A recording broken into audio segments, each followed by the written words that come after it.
Sobra dicir que a Hugo non lle fixeron gracia as palabras do seu pai. Se tiña que poñer a buscar o seu destino, poñíase, pero era unha postura moi cómoda a del. Non debería ensinarlle a facelo antes? O xenio saíalle, como viñe fermentando pola zapa do bocoi, pero contívose. Botou man do seu talento para entrar pola porta de atrás. Mantivo a distancia co pai, facendo que madurara e choroulle por detrás a nai.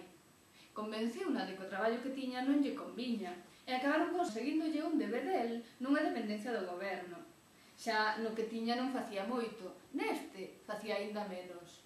A tal dependencia do goberno era un almacén abandonado, polo que non ía ninguén, sen teléfono e sen cámara de seguridade. É dicir, quen sabía o que facía, ou se o facía. Entre as noites de radioaficionado e as mañáns de sono intermitente arriba da mesa, conseguiu conquistar algunha alma inconformista en busca de novas emocións. Unha desas almas inconformistas en busca de novas emocións era Sal, aínda que hai que dicir que as emocións que buscaba eran doutro tipo. Sal coñecía a Hugo de vista, dos repasos que lle daba cando pasaba por diante da oficina de correos onde el traballaba. Hugo, que tiña moita espabilación para saber cando gustaba, viu en Sal un colaborador necesario non demasiado incómodo.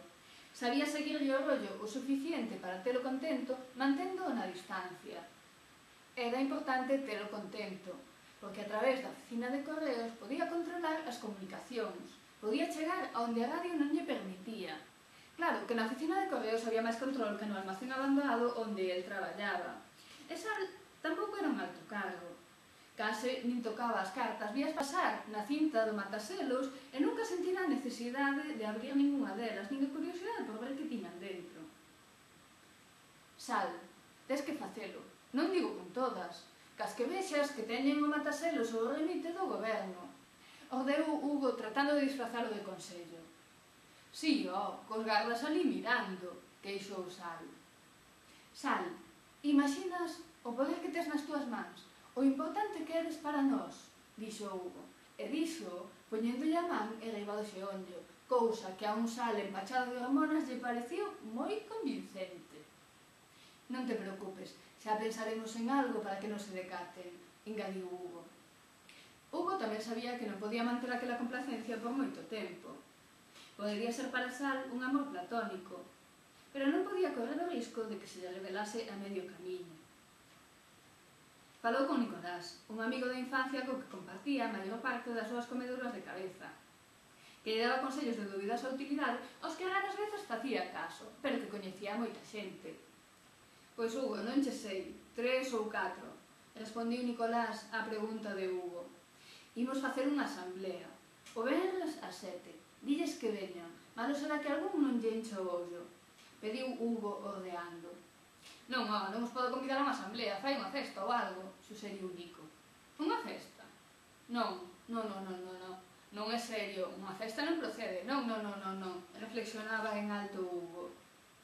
Pois a unha asamblea non che veñen, ademais, que lles vas contar?